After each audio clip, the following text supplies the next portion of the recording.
আসসালামু আলাইকুম, সবাই কেমন আছেন? চলে আসলাম আপনাদের সাথে আরেকটা মজার রেসিপি শেয়ার করার জন্য।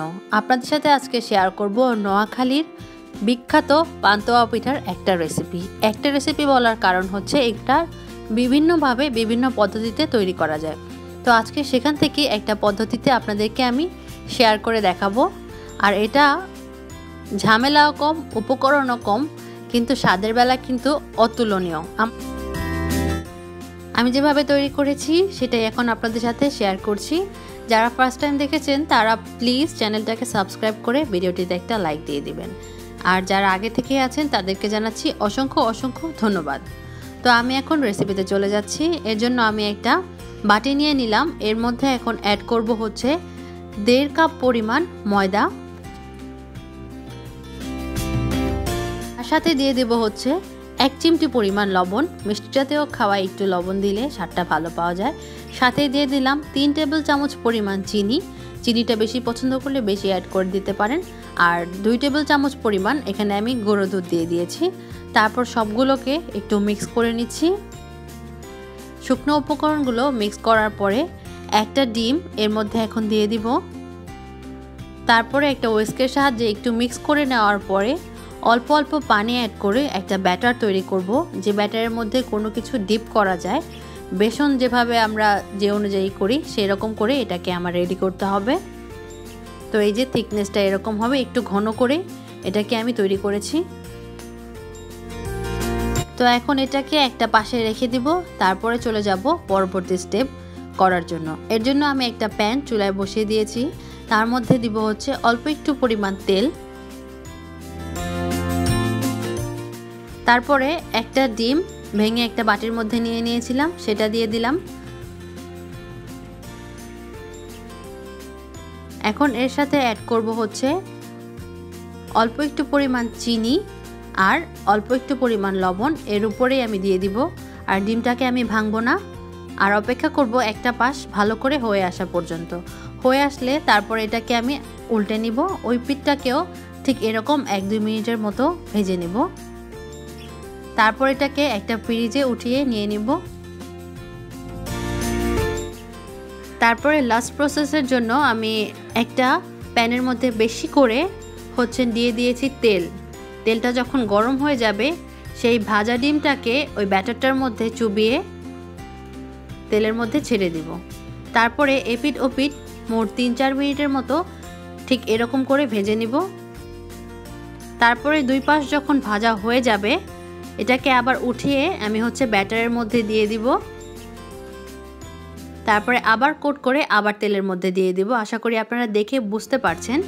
আর এই প্রসেসটা আমি তত পর্যন্ত করব যত পর্যন্ত বাটির যে ব্যাটারটা আছে সবগুলো শেষ না হয়ে যায়।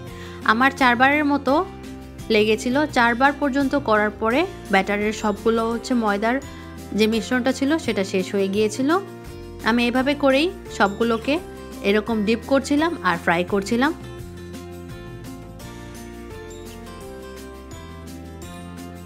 ঠিক শেষ হওয়ার পরে ফাইনাল লুকটা ছিল এরকম। এখন এটাকে একটা ছুরির সাহায্যে আমি কেটে নিব।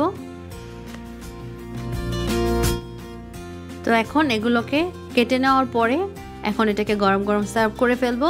তৈরি হয়ে গেল কম উপকরণে ঝটপট এই পান্তুয়া পিঠাটা। তো এই রেসিপিতে একবার হলেও ট্রাই করে দেখতে পারেন, আশা করি ভালোই লাগবে। আর ভিতরটা হয় অনেক বেশি সফট, খেতেও কিন্তু ভালো লাগে।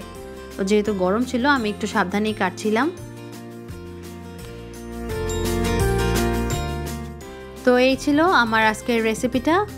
আশা করি আপনাদের একটু হলেও উপকারে আসবে। নেক্সট ভিডিওতে দেখা হবে। সবাই অনেক বেশি ভালো থাকবেন, সুস্থ থাকবেন এই কামনা করেই শেষ করে দিচ্ছি। আল্লাহ হাফেজ। হ্যালো, আসসালামু আলাইকুম, সবাই কেমন আছেন? আশা করি আল্লাহর রহমতে অনেক বেশি ভালো আছেন, সুস্থ আছেন। পান্তুয়া পিঠার এক ধরনের রেসিপি আপনাদের সাথে শেয়ার করেছিলাম। আজকে আরও একটা প্রসেস আপনাদের সাথে শেয়ার করব। আশা করি এই ভিডিওটাও আপনাদের অনেকটা হেল্পফুল হবে। শীত আসলেই নানা রকম পিঠা বানানো হয়।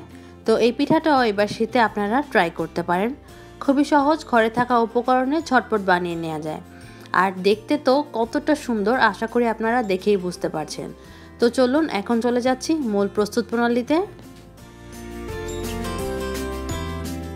একটা বাটি নিয়ে এর মধ্যে আমি এখন 2টা ডিম নিয়ে নিব। আর ডিমের সাথে অ্যাড করে দিব হচ্ছে চিনি। 1/3 কাপ পরিমাণ আমি চিনি নিয়েছি। আপনাদের যদি চিনি আর একটু বেশি পছন্দ হয় চিনিটা একটু বেশি করে অ্যাড করে নেবেন। 1/3 কাপই যথেষ্ট এইটুকু মেজারমেন্টের জন্য। তো এখন চিনিটা আর ডিমটাকে বেশ কিছুক্ষণ ভালো করে একটু মিক্স করে নিব যাতে চিনিটা একটু গলে যায়।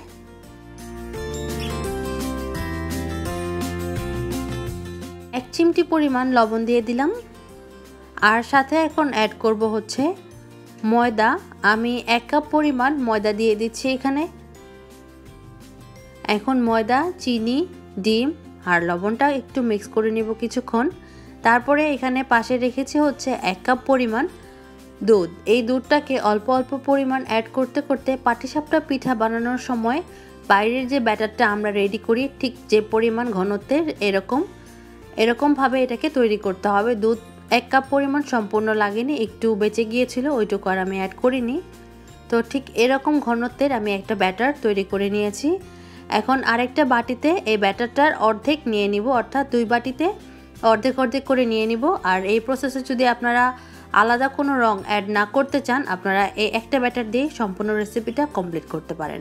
তো আমি যেহেতু একটু সৌন্দর্যের জন্য কালার অ্যাড করব এই জন্য আমি 2 ভাগ করে নিয়েছি। এখানে আমি নিয়েছি হচ্ছে নর্মাল যে খাবার জর্দা রং অরেঞ্জ ফুড কালারটা আছে সেটা আমি দিয়েছি। তো বেশ ভালো করে এই কালারটাকে ব্যাটারটার সাথে মিক্স করে নিলাম। তো চুলায় একটা প্যান দিয়ে এর মধ্যে তেল দিয়ে দিলাম গরম হওয়ার জন্য। তেলটা যখন গরম হয়ে আসবে সেই পর্যায়ে আমি প্রথমে দিব হচ্ছে একটা ডিম। ডিমটা এমনভাবে দিব যাতে কুসুমটা না ভাঙে, দেখতে এতে সুন্দর লাগবে, আর কিছু না ভেঙে গেলেও কোনো সমস্যা নেই। তো তার পাশে দিয়ে দিব আরও একটা ডিম। তো 2টা ডিম দিয়ে দিলাম। আর এর সাথে এখন দিব হচ্ছে 1 চা চামচ পরিমাণ চিনি, আর দিব সামান্য 1/2 চা চামচেরও কম লবণ। 1/4 চা চামচ লবণ আমি দিয়েছি। তো এখন হচ্ছে এই পাশটাকে একটু যখন ভালোভাবে হয়ে আসবে তারপরে সাবধানে সাবধানে যতটুকু সম্ভব আমি এটাকে ফোল্ড করে নিচ্ছি। ঠিক এরকমভাবে 2টা পাশ যখন হয়ে যাবে তারপর এটাকে আমি একটা বাটির মধ্যে উঠিয়ে নিয়ে নিব। পর ওই প্যানের মধ্যেই আরও একটু তেল দিলাম আর তেলটাকে একটা ব্রাশের সাহায্যে চারদিকে একটু স্প্রেড করে দিলাম। স্প্রেড করে দেওয়ার পরে যে কালারফুল ব্যাটারটা আছে প্রথমে কালারফুল ব্যাটারটা দিয়ে প্যানটাকে ঘুরিয়ে ঘুরিয়ে পাটিসাপটা পিঠার ব্যাটারটা যেভাবে ঠিক বানানো হয় ঠিক সেভাবে করে এটাকে দিয়ে দিব। আর একটা ঢাকনার সাহায্যে ঢেকে অপেক্ষা করব 30 থেকে 40 সেকেন্ড পর্যন্ত। তো 30-40 সেকেন্ডের মধ্যে এটা হয়ে যাবে। তো যখন একটা পিঠ হয়ে যাবে তখন যে ভেজে রাখা ডিমটা আছে এর মধ্যে দিয়ে এটাকে ফোল্ড করে নেব। যেহেতু গরম একটু সাবধানে হচ্ছে এই কাজটা করে নিতে হবে। তো এই পাশে রাখার পরে আরেকটা যে সাদা কালারের ব্যাটার আছে সেটাকেও দিয়ে দিব।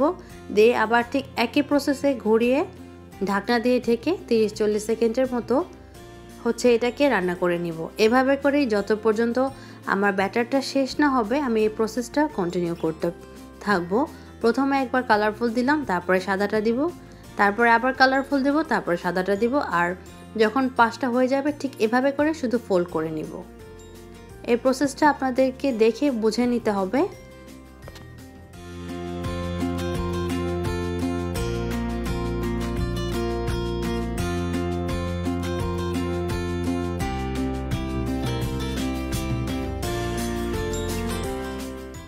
ঠিক এরকম হয়েছে। অনেকবার যেহেতু দেওয়া হয়েছে ডিমটাও বেশ ফুলে উঠেছে। এখন সাবধানে করে আমি ডিমগুলোকে কেটে নিচ্ছি। এই পিঠাটা বানানোর পরে আমার কাছে এত সুন্দর লাগছিল মনে হচ্ছিল আর না খাই, এটাকে এভাবেই রেখে দেই। খুবই সুন্দর মাশাআল্লাহ, আপনারাও এভাবে ট্রাই করতে পারেন। তো নেক্সট ভিডিওতে দেখা হবে। টিল দেন ভালো থাকবেন, সুস্থ থাকবেন এই কামনা করি আজকের মতো এখানেই বিদায় নিচ্ছি। আল্লাহ হাফেজ।